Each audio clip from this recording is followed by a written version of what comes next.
If you're eating right now, stop. Trust me, you're gonna want to wait till this video is over. Things are about to get too dark, creepy, and gut-wrenching. Literally. From a patient who babies her own poop, to patients with the weirdest appetites. Here are 10 of the most disturbing true stories about things that people did inside an asylum. Let's get cracking with Bones at number 10. This story, which was shared on Reddit, was told by a nurse who was once assigned to a patient who would put orphans Esther to shame.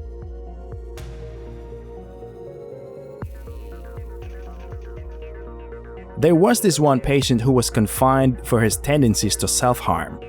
And we mean more than the usual pulling of your own hair or slashing your skin. Nope, we mean breaking his own bones. This patient almost always has broken fingers and toes because he constantly snaps and breaks them. He can't even use his left arm too much because he's broken it more than thrice over the year. He breaks it, it heals, he breaks it again. And when he was asked by the workers why he does it, he said that he loves listening to the sound of bones breaking. Couldn't he just have searched for an ASMR video of bones breaking or something? Sheesh! Mind you, this is probably the mildest story on this list, so if you found this disturbing, boy, are you in for a surprise. At number 9. Bite. This encounter was posted on Reddit by user Omnicronus, who once has been assigned to a juvenile psych ward. Here, she met one patient who was so terribly suicidal and distraught that she would bite chunks of her own skin and flesh out of her shoulders. It was so bad that they had to put her in restraints and strap her head back in just to prevent her from chomping on her flesh. But as disturbing as that may be, at least this is the one story on the list that we know at least has a happy ending. So one day, about 3 years later, Omnicronus was on her way to an interview for a graduate psych program when a nicely dressed lady approached her on the bus. The lady asked if she's ever worked at a psych unit before. And when Omnicronus confirmed this, the lady told her that she was that patient. She thanked Omnicronus for her help all those years ago and said that she was doing fine now. At number 8. Dig. On the same Reddit thread, user Aloha from Land recalled one of his most unforgettable experiences from working at a residential facility. Having stayed there for years, working with people from ages 6 to 106, he's seen it all. But the one patient he would never forget was this one patient who, like the first two on this list, had a tendency to self-harm. One day, as he was doing his rounds, he chanced upon a patient who was all bloody. It turns out that he had snapped a broomstick in half, shoved the jagged metal end right into his own stomach, and started screaming. And if this wasn't bad enough, he suddenly let go of the broomstick and started digging into his wounded abdomen with his fingers. We told you this was gonna be gut-wrenching. At number 7. The baby. Although this story was shared by Reddit user Dr. DRE, this was actually relayed to him by his soon-to-be future-in-law, who too worked at a mental health facility. There was this female patient who was so disassociated that one day, they couldn't do anything but watch with horror as she suddenly took an enormous dump in her room. What? I told you to put your foot down, didn't I? But wait, it gets worse. The patient then took a clean blanket from her bed, wrapped her poop up in the blanket, and carried it in her arms. She insisted that it was her baby daughter. The staff, of course, tried to take it away from her, and when she did, she went hysterical and broke down because she was convinced that she had just given birth to her baby girl. If you think that's sad, you better brace yourself for this next one. It's not as gross, but we promise you that it's definitely more disturbing. At number 6. Lost identity. The account of the Reddit user who shared this no longer exists, but his story is still out there to haunt you. He used to work at a psychiatric hospital's dental clinic, where he met a patient named Terry. When he first met Terry, he instantly thought, yup, this creep must be a pedophile. The reason he came to this conclusion was Terry's very peculiar sense of fashion. Terry simply loved to wear little girls' clothes, pretty dresses and blouses and dainty shoes, that sort of stuff. What's more is that he had this habit of cutting out pictures of little girls from magazines, put them all in a string, then wear them around his neck. Later, he found out the truth about why Terry dresses up that way. Terry once had a little sister, who was unfortunately brutally raped and murdered by their stepfather, and he witnessed the whole thing when he was but a young boy too. Because he couldn't cope, he had in a way started to assume his poor little sister's identity and would make believe that the cutouts from the magazines are his friends. How heartbreaking. Making it to the half spot, teeth, at number 5. If you made it this far without putting your foot down, I doubt you'll make it any further and not lose your appetite. In this next story, we have a nurse who was doing her rounds as usual, when he chanced upon a scene that scared her for life. One of their patients already had a history of harming herself, often ripping all her hair out of her head and all over her body too.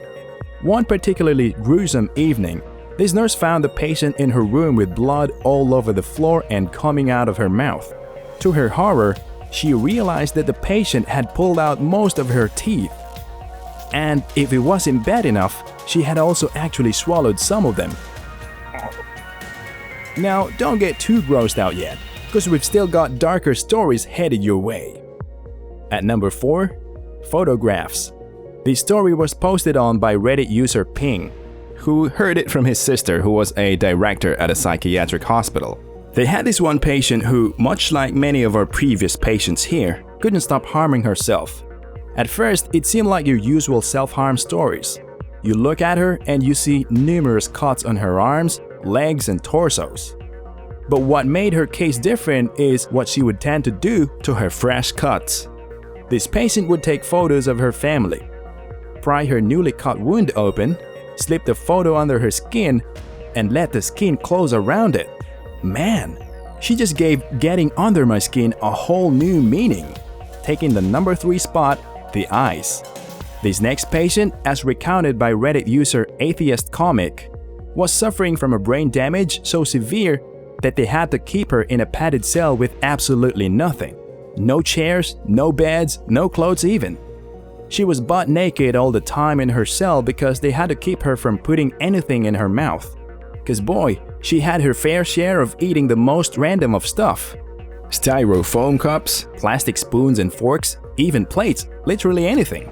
One full moon, she probably decided, you don't want to give me anything? Then I'll find something else to put in my mouth.